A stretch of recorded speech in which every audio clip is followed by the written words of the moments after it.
मित्रांनो, 1998 या सालातील इयत्ता चौथी या जुन्या बालभारतीमधून मी तुमच्या समोर जो धडा घेऊन आलोय त्याचं नाव आहे बल्याढ्य मुंगी.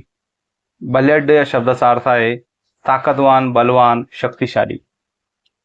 आणि मित्रांनो, मुंगी हा प्राणी जरी लहान असला तर तो किती बल्याढ्य आहे, त्याचे काय काय गुणधर्म आहेत, त्याची काय वैशिष्ट्ये आहेत, हे या सदर पाठात आपल्याला कळून येणार आहेत. चला तर मी तुमच्यासाठी वाचतो बल्याढ्य मुंगी. बल्याढ्य मुंगी हे काय सांगत आहात? आपल्याला माहीत असलेल्या प्राण्यांमध्ये मुंगी हा तर सर्वात लहान प्राणी आहे असे आपण समजतो. मग मुंगी बल्याढ्य कशी?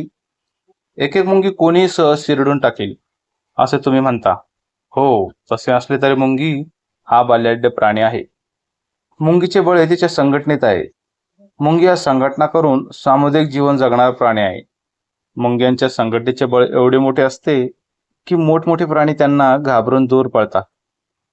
माणसाचा एक अपवाद सोडला तर उत्तम संघटना करून जगणारा मुंगीसारखा दुसरा प्राणी क्वचितच आढळतो. मुंग्यांच्या संघटनेतील शिस्त आणि चिकाटी हे चांगले गुण आहेत, पण त्यांचा हिंसक आणि क्रूर स्वभाव पाहिला की आश्चर्य वाटते. रानातल्या मुंग्या त्यांच्या मार्गात येणाऱ्या प्रत्येक प्राण्यावर सामुदायिक हल्ला चढवून त्याचा हो हो म्हणता फडशा पाडतात. शास्त्रज्ञांना माहीत असलेल्या मुंग्यांच्या सुमारे 5000 जाती आहेत. या जातींचे ठळक असे 8 गट आहेत. रानात मातीची वारुळे करून राहणारी मुंगी ही मुंग्यांची प्रमुख जात होय. मुंग्यांचे वारुळ जर फोडले तर मुंग्यांच्या झुंडीच्या झुंडी आतून बाहेर पडतात. एका वारुळात कित्येक लाख मुंग्या असतात. गंमत अशी की मुंग्यांची पैदास एकाच राणी मुंगीपासून झालेली असते. ही मुंगी वर्षातून 10 वेळेस अंडी घालते. यापैकी पहिल्या 9 वेळेस घातलेल्या अंड्यांमधून जन्मणाऱ्या मुंग्या या कामगार व सैनिक मुंग्या असतात. आपल्या समूहासाठी खाद्य गोळा करणे, ते वाहून आणून वारुळात साठवणे आणि समूहाचे संरक्षण करणे ही या मुंग्यांची कामे असतात. 10व्या वेळेस अंड्यातून अनेक नर मुंग्या व राणी मुंग्या यांचा जन्म होतो. एकदा कोशांमधून नव्या मुंग्या बाहेर पडल्या की एका ठिकाणी स्थिर असलेल्या मुंग्यांचा समूह ताबडतोब भटकेगिरी सुरू करतो. मुंग्यांची फौज एकदा वारुळाच्या बाहेर पडली की रानातील जमिनीवर जे जे मध्ये येईल त्याचा फडशा पाडत ती आगेकूच करत राहते. कोणत्या एका विशिष्ट दिशेला जायचं असे त्यांचे ठरलेले नसते. एकदा चाल सुरू झाल्यावर आघाडीवरच्या मुंग्या ज्या दिशेने जातील त्या दिशेने मागील सर्व मुंग्या अगदी डोळे मिटून जाऊ लागतात. एखाद्या वेळेस त्यांची रांग तुटते किंवा पुढच्या व मागच्या मुंग्यांमध्ये जास्त अंतर पडते.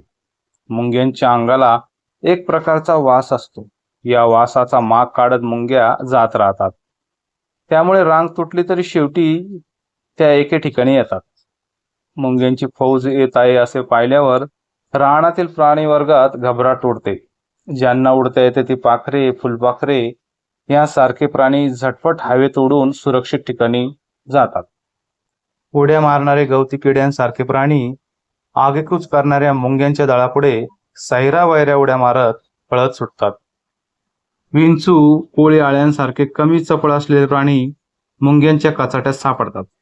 असा एखादा प्राणी मुंग्यांच्या कचाट्यात एकदा सापडला की त्यातून त्याची सुटका होणे अगदी अशक्य.